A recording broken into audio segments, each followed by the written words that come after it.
Imagine you're about to undertake a title match, and not only is it a title match, it's also a street fight. And not only is it a street fight, it is a Philadelphia street fight. Today, we take a look at how to beat your opponent in a Philadelphia street fight against Ricky Starks and Brian Cage. Love him or hate him, Ricky Starks is a loudmouth. He definitely will try to get in your head as he wrestles you. I think in a street fight, though, psychological warfare should sit ringside as there is much other warfare available.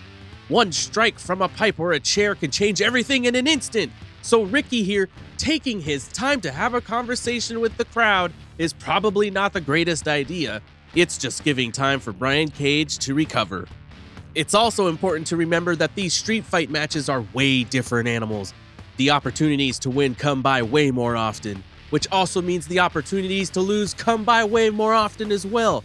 Do you see the mistake Cage makes here? He impressively throws Starks over his own head, but he missed the trash can lid. I think before he threw Starks, he even checked for the lid. He should have thrown him right onto it. Starks then grabs an alleged metal chain. Is this a metal chain? I'd venture to guess it's a plastic chain. It had to have been plastic. I conclude this because Starks punches Cage square in the jaw not only once, but a second time with a bounce off the ropes. He then follows up with a leg drop with a trash can lid and still doesn't get the 3 count. However, next would come possibly Starks' biggest mistake. After the leg drop, it was a whole 40 seconds before Starks would attempt his next maneuver. After the failed pinfall, he grabbed a trash can, walked around with it for a bit, placed it in front of Cage, and took his time to do his next maneuver. What was he thinking? Could you think what you could have done in those 40 seconds to be victorious in this match? I can tell you that I would have started wallop bashing that trash can on Brian Cage instead of doing the dumb idea of placing it in front of Cage. Was he going to try to run and jump off the trash can? Was he going to try to drop kick the trash can into Cage? Both dumb ideas. Remember, you want to win this match, not lose it. As you can see how Cage had enough time to recover from his 2 chain wrap punches to the face. Cage follows up by intelligently grabbing the trash can and bashing Starks with it.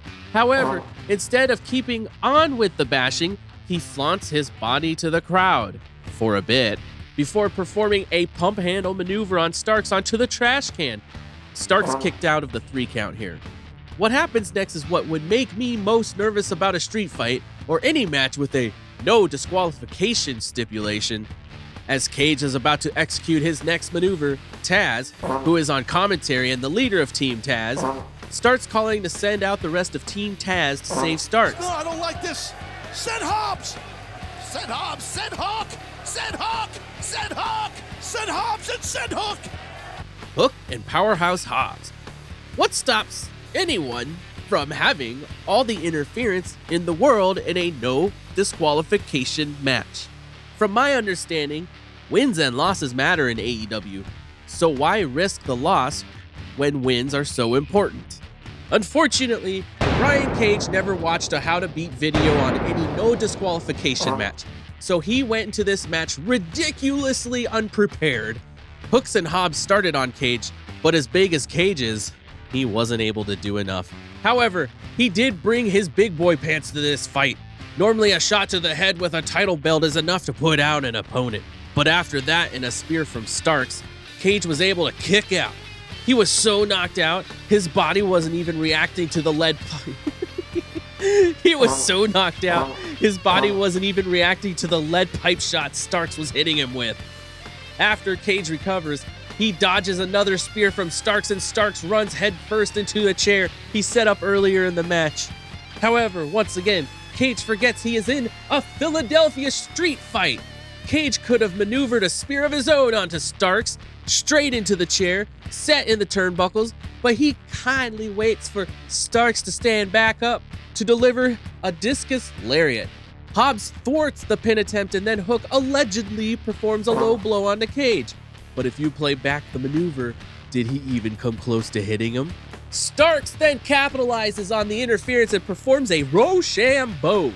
The Rochambeau was able to put down Cage, unlike the two chain-fisted punches were able to do. So what's the moral of the Philadelphia street fight between Ricky Starks and Brian Cage? Bring your friends if you want to win. Or is the moral of the story to simply just get some friends? Does Brian Cage even have any friends? If he does, why did none of them help him out at all here? So there you have it. Did this How to Beat Philadelphia street fight against Brian Cage and Ricky Starks help you learn something for your future sports entertainment or wrestling career? Let me know in the comments below what else you would have done differently to ensure your victory. And remember, until next time, lace up your boots one at a time and think about your next maneuver.